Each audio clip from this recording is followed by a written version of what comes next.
Power sector यहां पर रखनी है आपको नजर, क्योंकि पावर शॉर्टेज को लेकर कई सारी खबरें आ रही हैं। पावर स्टॉक्स लंबे समय से फोकस में रहे हैं। थोड़ा समझे कि एग्जैक्टली क्या है सिचुएशन पावर सप्लाई को लेकर, पावर शॉर्टेज को लेकर, और आगे की स्थिति कैसी बन सकती है। कुशल है हमारे साथ तैयार समझाने के लिए। कुशल, बताइए क्या चल रहा है यहाँ पर। बिल्कुल दीपांशु, आप देखिए क्लियरली डिमांड सप्लाई मिसमैच यहां पर नजर आ रहा है। आप देखिए प्री कोविड और कोविड के दौरान जिस तरह की डिमांड थी और अब जो डिमांड आ रही है उसमें बड़ा गैप आ रहा है, और कहीं ना कहीं इसीलिए सभी राज्यों को ये दिक्कत हो रही है कि यहां पर पावर शॉर्टेज वहां पर होती हुई दिख रही है, और इसी वजह से काफी जगहों पर हमें पावर कट्स भी होते हुए नजर आ रहे हैं। अब आप देखिए यहां पर जिस तरह से स्पॉट की कीमतें अब बढ़ रही हैं, क्योंकि सभी स्टेट इलेक्ट्रिसिटी बोर्ड जो है पावर एक्सचेंजेस पर, इंडियन एनर्जी एक्सचेंज पर अगर आप देखिए मिसाल के तौर पर, वहां पर भी हाईएस्ट जो एमसीपी है उस पर ये ट्रेडिंग होती हुई नजर आ रही है 12 रुपए प्रति यूनिट की।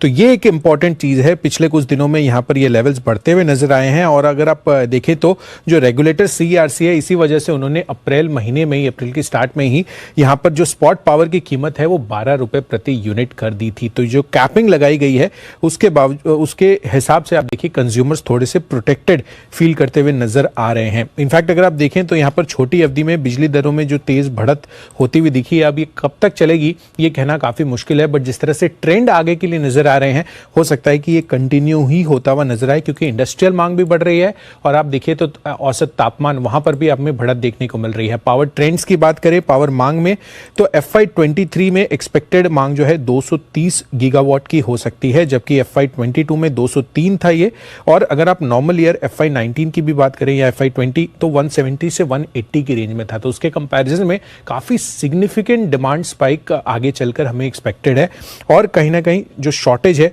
वहां पर भी FY23 में YTD जो शॉर्टेज अभी तक आ रही है वो 3.5 गीगावाट की है, जो कि FY18 के मुकाबले भी उससे भी ज्यादा है। तो कहीं ना कहीं शॉर्टेज भी है और डिमांड भी ज्यादा आगे भी आने वाली है। शॉर्टेज भी है, डिमांड भी बढ़ रही है, और इसलिए आप पावर सेक्टर पर लगातार फोकस देख रहे हैं। हालांकि ये ज़्यादा आउटपुट लेड परेशानी है, ना ही सप्लाई लेड परेशानी, जो सरकार का भी कहना है। एटलीस्ट कोल शॉर्टेज की बात उतनी क्लियर नहीं है जैसे सरकार कह रही है, बट आउटपुट थोड़ा कम इस समय दिखा है।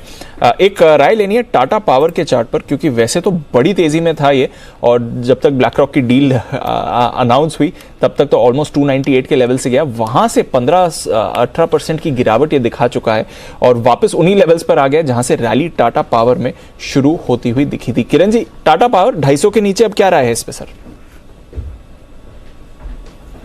है कि 245 से लेके 235 ये एक अच्छा बेस रहेगा। ये बेस बिल्डिंग फॉर्मेशन हो जानी चाहिए।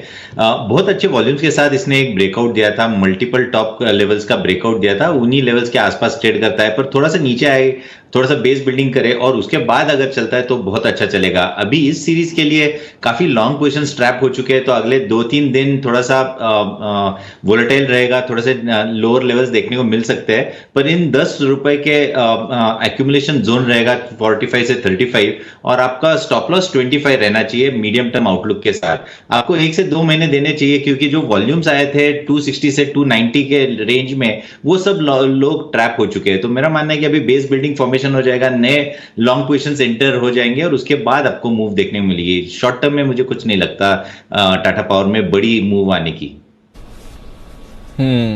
तो शॉर्ट टर्म में बड़ी मूव नहीं आ रही, जो डील से पहले आनी थी मूव वो आ चुकी है। By on rumour sale news हो चुका है टाटा पावर में, और 298 ऑलमोस्ट 300 के लेवल से देखिए काफी